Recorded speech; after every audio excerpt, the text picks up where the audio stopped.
Welcome to another episode of the Concrete Logic Podcast. And today I have Gary Brown with me. Gary Brown's from RL McCoy. Gary is business development over there, but he's been in the concrete pumping industry for 47 years. So he's got a lot of knowledge that he's going to share. Not all of it today, though. We're not going to do all of the sharing today. So I hope Gary enjoys this. I know we're going to talk about concrete pumping today, and if he likes to do this, I'm definitely going to invite him back. So we're just going to do an introduction to concrete pumping, and then yeah. So but before we get started with Gary, same thing I tell y'all every episode how this podcast works. So we have no advertisers, and the reason we do that is so we can bring on whoever we want. And we don't have any commercials or anything like that. So the way we do that is I ask you guys to do three things for me, and one of the three things is if you enjoy this podcast, please share it with a colleague or a coworker in the industry. The second thing you can do is if you go to concratelogicpodcast.com, you can hit the contact. There's a contact link on there, and you can shoot me a message and give me an idea on a topic or guest. And then the other way you can get a hold of me is there's a little microphone in the bottom right-hand corner of the same concratelogicpodcast.com homepage.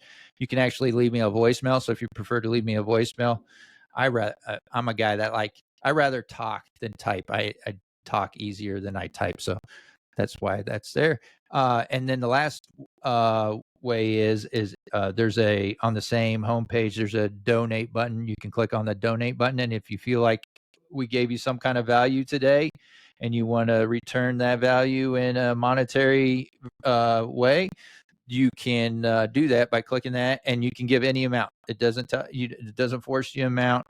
There's no paywalls or anything like that. I don't have premium content or any of that other nonsense that's out there. You just click on there and you send whatever amount you want. Today, we got one donation. It's my wife, Gary. She's always sending. She's sending me money for my podcast. She sent in $12.47. Appreciate that. And yeah, so that's how it works, guys. And she'll be listed as producer for this episode. This should be episode, I believe, 88. So there's after this one's released, there's 88 episodes for you all to check out. So yeah, a lot of content for you. Gary, let's get started here. Gary, like I've mentioned, Gary's been in the concrete pumping industry for a long time, and we have not, out of the 87 episodes, I don't think I know we haven't had a podcast episode dedicated to concrete pumping. So this is going to be a good one. Gary, just to get us started, could you just tell us what concrete pumping is? For not everybody knows what that is. Pumping is a vehicle of moving the concrete from the ready mix truck through the machine, through either a boom of some sort, pipeline and hose, to a point where the ready mix truck can't just drive up to and either direct shoot into the forms or slab work. So it's a vehicle for moving concrete in places that was never designed to actually be. It eliminates crane and bucket, Georgia buggies for those, wheelbarrows for some people, and it expedites the ability to move concrete at a higher speed and velocity. Yeah, and when I always get excited when I see them driving down the road, and I point them out if my kids are with me, I point them out. I tell them that's a concrete pump, but I don't think people pay attention. Like when a truck drives by, like a concrete pump drives by, that they know what that thing is. To me, it looks like it's an oversized like fire truck with a folded up steel hose on the top of it and a scissored down. The boom truck is configured where a lot of people mistake it. Some people mistake it for a well drilling or some sort of crane. The concrete pump over the last 60 plus years has been designed where now it can move upwards of plus 200 plus yards of concrete per hour, which is almost 1,000,000 pounds of material every hour for hours on end. It's one of the most versatile machines. It's changed all the ways of construction over the years, from just house slabs all the way up to high rises. So it's been a very integral tool that has made placing and moving concrete much more efficient, less labor intensive than previous methods. Yeah. And when the truck, well, let's talk about the different types of concrete pumps, and then we can talk about how they operate, because that's pretty cool too. There's multiple different kinds of equipment. We'll start out with grout pumps, which are generally using for slushing block wall. The more masonry contractors, if they have to slush your walls, or if you work in the southern states where they slush grade beams for hurricane protection for houses in like Florida, Louisiana, that area. Then they move up to small trailer pumps, which a lot of light commercial contractors employ in their daily business, where they pull them behind a pickup truck to place slabs or sidewalks out of the reach of a ready mix truck. Then we go to the bigger trailer pumps that are used in high-rise concrete pumping generally, where they have the pressures capacities to pump 100 stories up with no problem. And then there's always the boom trucks, which is probably what you see on most job sites day in and day out. There's approximately 11 to 12,000 boom pumps throughout the United States. It's not a very big number, but they're all working every day. And those concrete pumps generally have the capacity to start at 100 to 140 yards an hour, all the way up to 200 plus yards an hour, depending on the type of pump that's in the actual boom pump. Right. And what the boom pump's probably the most prevalent, right? The most popular, the most request on almost any job site is a boom pump. Most general contractors and don't like to handle pipe and hose unless they absolutely have to, because of the labor intensity, vigorous activity is most likely chance of possibly hurting somebody because of the weights. So whenever they can use a boom truck, there's boom trucks that start out at 20 meters, which is like 55 feet, going all the way up now to 75 meters here in the U.S., which is about 220 plus feet. So there's a lot of different sizes out there that can be employed. When the boom trucks run out of reach, that's where we go to detachable or placing boom application that goes into a superstructure for high-rise construction. That's where your big trailer pump sits on the ground and pumps through pipeline up through the building. And different size boom trucks or placing booms set on top of a pedestal to pour concrete, vertical work, and expedite the pour sequences by being able to place concrete, large volumes of concrete in a very short time. Yeah, I saw someone posted on LinkedIn. I think it was 72 or 75 meter, and that just seems amazing to me. Do you think that we're getting to the limit on the size of pumps? Because I was kind of researching. I was asking the guy that posted the 72. Again, I think it was 72 or 75 meter, but I was asking him the weights of that truck when it's in transportation mode. It's folded up and going, because our roads and bridges are only rated for a certain amount. So I was wondering if you get to a point where you can't you're so big you can't drive it anywhere. Right now, your 70 plus meter concrete pumps are going to weigh in excess of 140 to 160,000 pounds. In the southern states, you're able to run 20,000 per axle in most states without the daily permit, which means you're going to get somewhere in 140 to 160,000, which is in that 72 to 75 meter range. Here in Indiana, we can only run 125,000, so we can't run a pump that big. So it depends your size and location. I know they do have an 86 meter that Sani makes that is in the Asian countries.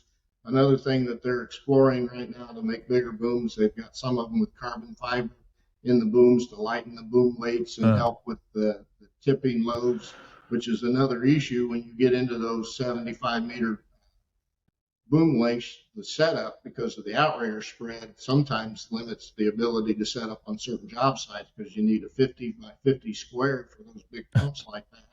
Not every job site has half a football field for it to set up in. So we're kind of reaching that limits. There's talk on how to redesign to get the longer limits. I don't know that they'll get there anytime soon, mainly because of what road restrictions, like you said, that a lot of states that they only allow certain weights, and Indiana is one of those states that tops out at 125 without what they call super load permits, which when you see these trucks with multi-axles moving equipment that have all the axles underneath, that gets into that super load and escort and flagging, and that would be almost insurmountable for our industry because our industry doesn't always think far enough ahead to move a piece of equipment like that from job A to job B. So we're almost at our limit for now. Right. And we kind of hit on some of the benefits. You mentioned some of what's the benefits of concrete pumping. If you were to try, if you were trying, you're in business development, and so you're out there and you trying to get everybody to use your pumping services, right? So what it for some, I know a lot of guys just, you know, we like to see the pumps out there and they make the job a little bit easier. But what other benefits are out there? Besides the speed at which a concrete pump can move concrete, it can also bring it to a point of placement with very little effort. So you can put it directly into the form with different types of hoses and configurations off the end of the boom. It reduces labor. Every contractor is interested in how to reduce labor. So that helps in a safety aspect when you're using a boom truck compared to pipe and hose. You're not picking these heavy pipes and hoses loaded full of concrete, so you reduce the opportunity for injuries. And all of us are concerned about a workman comp incident or a severe injury, trying to pick something up and injure a worker. So the concrete pump has just been an all-around useful tool in expediting the job, and I think that's the biggest selling point because it can move concrete extremely fast from 10 yards an hour to 100 yards an hour at a very easy pace. And if there's a place to put the concrete, it can exceed those amounts of concrete per hour. I mean, it can unload 10 yards, which is 45,000 pounds of concrete in 2 minutes and 35 seconds. So that gives you an idea of how fast you can rotate a concrete truck. The ready mix suppliers like it. If you're a housing contractor, you can do multiple pours throughout the course of the day with a concrete pump, where you may not be able to when you're direct shooting, which used to be the way that they did it, and it automatically alleviates a lot of possible hazards of a truck getting too close to the forms or the dirt walls that go around basements and such. So between safety and production, I think those are the two prime reasons why concrete pump is the tool of choice. And the diameter of the pipe, what is the most used diameter? If we're grouting, we're going to be in the 2-inch range with 2-inch hose. If we're doing a pea gravel mix, you might go up to 2.5. You can move some natural gravels through 3-inch.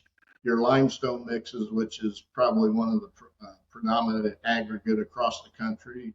Generally, a 4-inch is the minimum size. All your boom trucks are 5-inch or 148 millimeter metric, which is 4 and 7/8. So those are kind of the standard sizes, depending on your aggregate size and the mix that you're trying to pour. Kind of dictates those diameters. Do you recall when the first pump was used in the United States? It would have been in the mid to late 60s, and I couldn't tell you which brand first made its trademark in the 60s. I know there's a few pumpers that were pumping concrete in the late 60s. They were either using a Whiteman, a Challenge Squeegecrete, which was one of the predominants.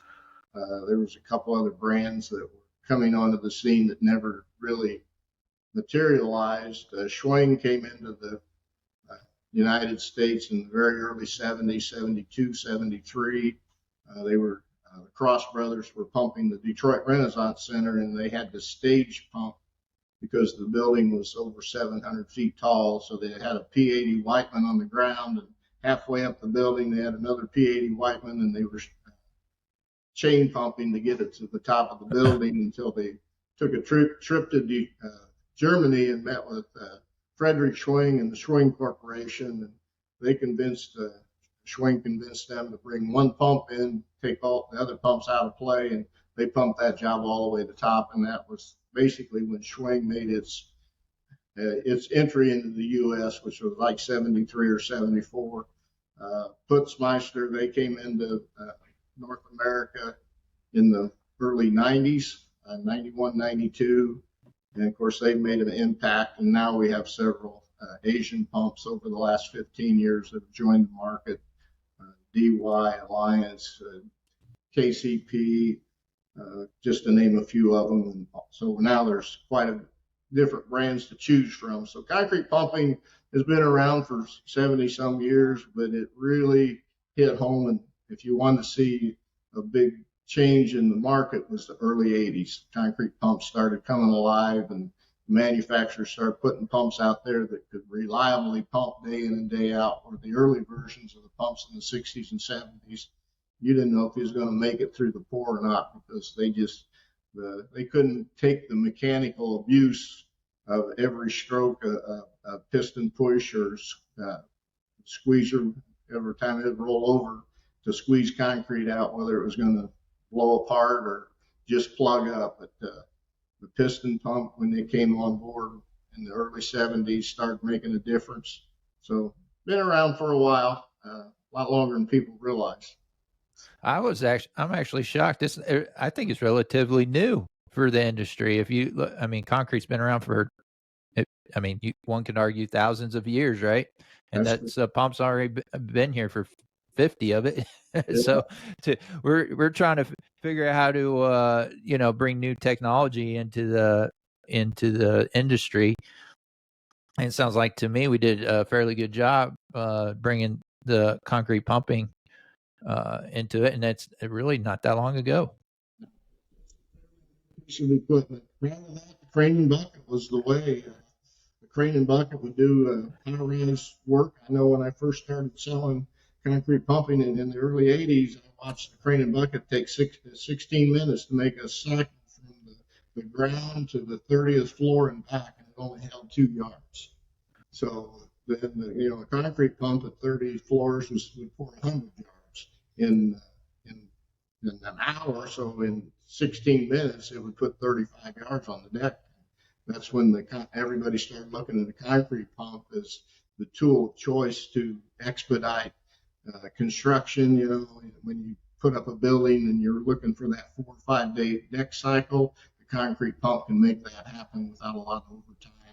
A lot of times, depending on the decks, they'll pour the deck in the morning, they'll pour the vertical in the afternoon, and the next morning they're flying tables up on top of the deck they poured the day before. And if you're looking at a crane bucket, even if you had 2 cranes on site, that without working many hours of overtime, that's theoretically impossible, where a concrete pump can do that in a normal 8-hour day. So it has become the tool of choice for placing concrete from, like I said, from footings on house slabs all the way to high-rise construction, heavy base mat, industrial, bridge and highway, another, front that they took on and back in the 80s. That was all crane and bucket. No one would try to pour a deck on a bridge that only pour one span at a time because of deflection on beams, where the concrete pump could maintain and deflect the beams and go on to the next beam without the concrete to set. So it expedited bridge pours. Instead of making 3 and 4 pours on a 3-span bridge, we're pouring the entire deck in one day. So it's facilitation of moving concrete through the pipeline. There's no better tool than the concrete pump. Do you think, since it sounds like concrete pumping really got its stride in the 80s, did it greatly influence concrete mix design? Do you think concrete mix design changed a lot before the pump was used? Mix designs in the 70s was questionable at a lot of times of pumpability. Uh, they started changing the mixes when pumps came into play, when they tried to facilitate mixes that would pump through some of your older versions of pumps. When the piston pump came into play in the early 70s, uh, with the valving that Schwing and Putzmeister came out with, mix design wasn't as important, and some of the mixes that they had doctored up for pumping, they found out they didn't need to. So the mixes started changing in the 80s and into the early 90s, when the late 80s, when the chemicals came in, the plasticizers, the super plasticizers. That's when I saw the biggest mix designs start to change, because they found out that they didn't need as much cement or the paste to coat all the aggregates to pump at low slump and without putting water to it. And then your plasticizers or super plasticizers came in, and they found out that the adding of those two agents, that with the pre-existing designs, the strengths went through the roof because of less water that was normally added to concrete for finishability, not necessarily pumpability for the finishers. Instead of adding water to get that 5 or 6 inch slump, they did it with chemical, and their mixes would go up 10, 15, sometimes 25% in strength. So that's when the ready mix producers started realizing they could cut back on paste or cement and still place the concrete. And as that time went on, they started making it difficult to pump mixes, because they were taking out the two additives that make concrete pump, and that's cement and water. It takes a certain amount of paste to coat all the aggregates and the fines, and it takes a certain amount of water to mix it all up to make it work. And if you take too much of those two quantities out, then the mixes are no longer pumpability. Their pumpability drops way off, or sometimes won't pump at all. If you could have it your way, and there was one mix that you would tell folks to pump every time to make your job easier, what would it be?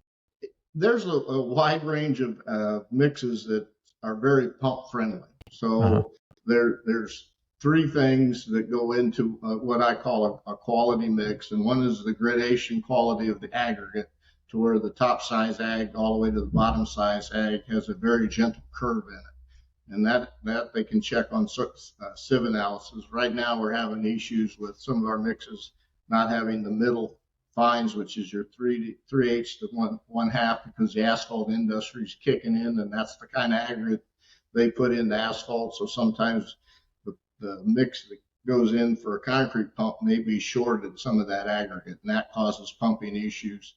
Or they take too much cement out of it, because now we're fighting, global warming, carbon footprint. We're, ready mix producers, including our state, are trying to figure out how to reduce the amount of cement put in the mix that will still meet their criteria, along with the ability to pump and finish and make a quality product. So we're seeing some fluctuations in that. So if I had my pick, because that was the question, I would have at least a 6 bag mix of, even if it's a limestone mix, not to exceed 1,800 pounds of stone, about 1,300 pounds of cement, 276 or 265 to 270 gallons of water, basically with no admixtures, because that pumps really well. But if they went with an admixture, maintain the admixture added after they create the mix design with those quantities without taking the water out. A lot of times the producer wants to take water out and add mixtures, but if they don't take the water out, you talk about a mix that'll fly through a concrete. That would be it. I know. So you're big. You were, when I was reaching out to you. You were, where were you? You were at ACPA. Yeah, I was event. out in California at the spring board meeting for our general board meeting, where we go over all the things that we're working on and such. So, yeah, that's where I was at. Yeah, and that was, so ACPA is American Concrete Pumping Association, right? Correct. And you are you on the safety safety committee or? Yeah, I'm a board member. I've been on the board for now almost 24 years, and of those 24 years, I served on the certification committee, which is the committee that designs safety training for operators to go through to make sure that we're teaching them and training them on all the safe techniques of how to run the pump and safely set up the pump and make sure that they work with the placing crew on keeping the placing crew safe on different things that we talk about in great detail. So right now I'm back as the certification chair. I got repositioned back on that back in the spring. So I'll do that for the next couple of years before hopefully in the future I can kind of step back a little bit and just be what I call the second chair on the ACPA. And you were talking about something regarding safety and a new. Can you talk about you were saying OSHA does even look at this? Right. Can you explain that? Sure. Uh, It'll be almost 2 years ago, the American Concrete Pumping Association, with a team from our association members, along with a publishing agency, we developed what we call the program to institute and train contractors and suppliers on the ASME B30. And it's we are safer together program to tell all the three parties and teach them their responsibilities to make sure that they do the right things, when a concrete pump is ordered. Just some statistics that is kind of shocking. There's approximately 10,000 pumps that I talked about earlier on job sites every day. And of that, there's 30,000 mixers showing up to concrete pumps every day. And there's 10,000 people working around the back of the pump. And there's 300,000 workers within 100 feet of a boom pump every day, which all that equates to 2,400,000 workers are within 100 feet of a concrete pump every day. And that's where the liability comes in for all of us to make sure that we do our job. And the concrete contractor has responsibilities that they need to provide. The ready mix producer has things that they need to provide. And of course, the pumper as well has certain things that they should provide every day before we go to the job site to make that job site safer. So we are safer together as the new program was introduced in 2022 with the World Concrete. And then in 2022, ConAg, it was introduced again. And then we reintroduced it in 2023. And so it's fairly relatively new promotion that we're trying to make everybody aware of. That website, wearesafertogether.org. You can log into that, and it goes over all the things that every party is responsible for and gives them some of the danger areas to look out for as well. So do you have, I haven't been on the website, but you have like a checklist, like you can check behind the operator when he gets set up, make sure he's set up safely and have certain. All the details are talked about as to areas of responsibility. What we, as an association, and you, the contractor, we ask you to search out a pump company that has their operators that are safety certified, so you'll know that those operators have been safely trained. They should have some form of a certification card, and the contractor should be looking for hazards of power lines that they may have to deal with before we get there. And we have a checklist of things that the contractor should provide the pumper when he arrives on the job, which is basically a spotter if we can get within 20 feet of the power lines, because electrocution is the #1 killer of our industry. So that's one of the first rules that the contractor needs to get together on with the pump company, along with any kind of other obstructions they need to work around. And then, of course, give them the pump company a list of any kind of hoses and accessories that might be required to do the job prior to getting there.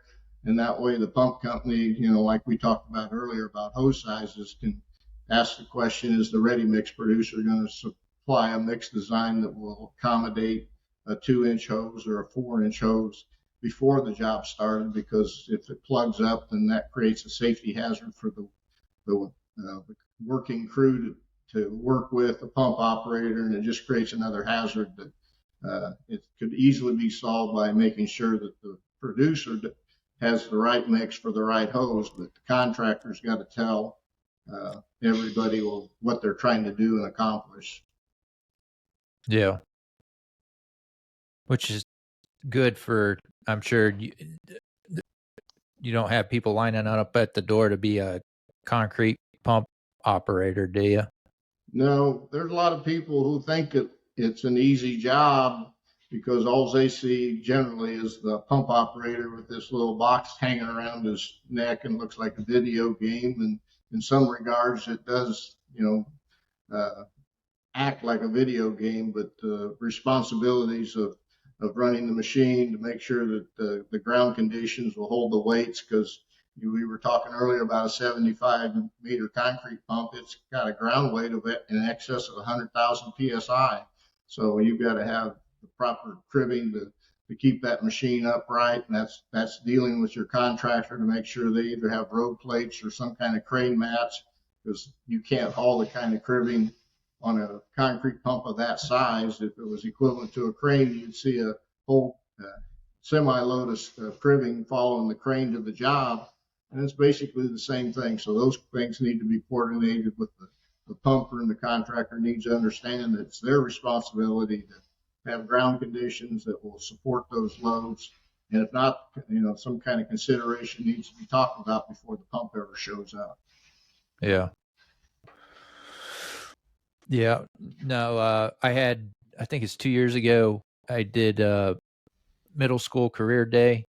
So my oldest was over there, and I had a pump truck come with a ready mix truck, and had the ready mix truck fill up with water, and we pumped water through the pump truck, and even let some of the kids run the boom pump. Man, they loved that thing. They thought they were at career day, and if you can imagine middle school kids, they're annoyed that they got to walk around and talk to adults about their careers. So everybody was inside the school walking around talking to these people with their inside jobs. And then I had the pump and the concrete truck sitting right outside the front door. So they came out and they're like, it's just loud, and what is this? And then as soon as they saw that box, I even got my oldest boy, he got to run it. And they played with it's like you said, it looks like a video game thing. Right. Oh man, they thought that was the coolest thing ever. So I might have got maybe 2 or 3 pump operators out of that day. I don't know. Well, we hope so. It is a taxing field due to the fact of the unusual hours. We pour sometimes through the night when we've got any kind of bridge work or any kind of infrastructure work that impedes local traffic. They make us work at night so it doesn't make for congestion for the public fairways. So our hours are never consistent. We never work the same shift 2 days in a row as far as start and finish time, because you never know when you're going to finish, because sometimes the contractor will throw on a second or third pour because they got something ready and the pump's already there. So they just hang on to the pump for hours, and usually long days, sometimes short nights. And the pump operators, it's a taxing field to stay active with, and some people over a period of time it doesn't fit their lifestyle. Right. Yeah. You got to know that ahead of time. It's not a 9 to 5 for sure. Sure. I know you're in Indiana and I'm in Virginia, but could you give us an idea what a pump operator starts at as far as salary wise, and then how far can they go up? Have you seen? Our current labor rate for a journeyman operator, which is an operator that has met all the criteria of hours and completions of training, is roughly $41.75 per hour. They have a complete paid health insurance package, which R.L. McCoy contributes $10.75 an hour to that, which is if they work the 14 or 1500 hours at a minimum, their family's completely covered with insurance. And it's not too bad of an insurance policy. And of course, we contribute to a pension of $10, and I think it's 95 cents an hour. So you equate that over a 2,000 hour year that we contribute $25,000 to $28,000 a year on just a 2,000 hour week. And the majority of my operators don't work 2,000 hours. They generally work 2,000 plus. Unless they take a lot of vacations or personal time off. That's the only way they're going to work less than 2,000 hours, which is a 50-hour week, and the other two weeks is consumed in holidays or legal time off. So it's not uncommon for our operators to make between 120 on the high side, and the guys that don't work the hours and take vacations, they're still in the high 80s, low 90s. So it's a very lucrative career. I tell operators if they stay in long enough, their union pension, because we are a union company, will be equal to their 40-hour check when they retire. So if they base their lifestyle around a 40-hour work week, they won't miss when they retire as far as their ability to take care of their family. Yeah, that's amazing. Was there anything else you wanted to hit on before we end today? Other than we do have two other accidents that I want to warn contractors when they order concrete pumping that are becoming extremely, I'll call it popular for no better word. One of them is called hose whipping, which is when we start the day priming through the hose and the ability for that hose and the prime to get partially obstructed. And then when it comes out, it'll whip the hose. We're seeing more and more injuries because of the capacities of the pumps and how fast they go for hose whipping. And then the other accident that we see in the industry that seems to be creeping up, and that's tipping, where the operator doesn't have enough cribbing, or the contractor may fail to have told them that they're sitting on top of recent excavation of some kind, or they installed some plumbing lines the day before, and then we do a punch through the pipe or whatever it is below the ground, and the boom comes down, and sometimes, unfortunately, it causes death. Sometimes it's injury of some kind. Sometimes it just damages the boom pump itself. But that's where we are safer together with the contractor doing their fair share and making sure that we know what we're setting up on. It just makes for a safer job site. Yeah. I'll put that that website on the link when I send out the podcast. But Gary, I appreciate you coming out on the show, and we'll have to bring you back on. We'll have to talk about. There's so much to talk about when it comes to pumping. I feel like we just kind of skimmed the top of it. Yeah, there's a lot of things that when I give presentations to other people, how a concrete pump actually works and how it's progressed over the last 40 years. They're amazed. One of the things most people don't understand is the concrete is pushed into the material cylinders, the creating of a vacuum of a negative atmospheric pressurization outside the hopper. It pushes into the cylinder. So that's where the fluidity of a concrete mix is crucial, because it, like most people thinks the cylinder draws the concrete into it. Well, it technically does somewhat, but without the atmospheric pressure, it won't push in. And when you get a mix that is not very pump friendly, you're not filling cylinders. And now we got pipeline, the boom, that we have part concrete and part air. So then it creates hose whipping possibilities because of that. So there's a lot that goes into the mix design and the pumping action for the safety of it. This doesn't have to be in the podcast, but in 1988, the ACPA changed their mission from promoting concrete pumping to concrete pumping safety because of all the accidents they were having with concrete pumps, because of the powers that was being created in the pumping capacities. And I always tell people when I give a safety seminar, 3 of the most serious accidents I had were prior to 1988.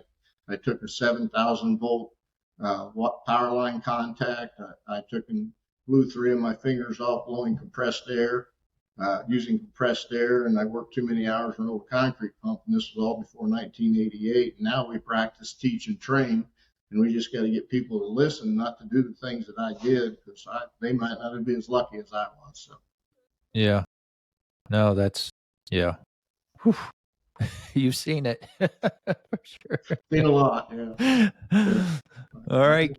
I've had a few guys after I trained come up to me and they said, "Man, you've had a lot of accidents." And I said, "Well, I hope you remember all of them and you don't do the things that I did, because mine was lack of training, with the exception of working too many hours. That was on me. But the other two were just the training techniques, and the things we do today were not available. So some of those things we now teach and train how to hopefully avoid those kind of incidents again." Yeah, no, that's great. Like I said, I'll put that website on there, and we'll make sure we get the word out on that. And Gary, I appreciate you coming on the show today. And folks, until next time, let's keep it concrete.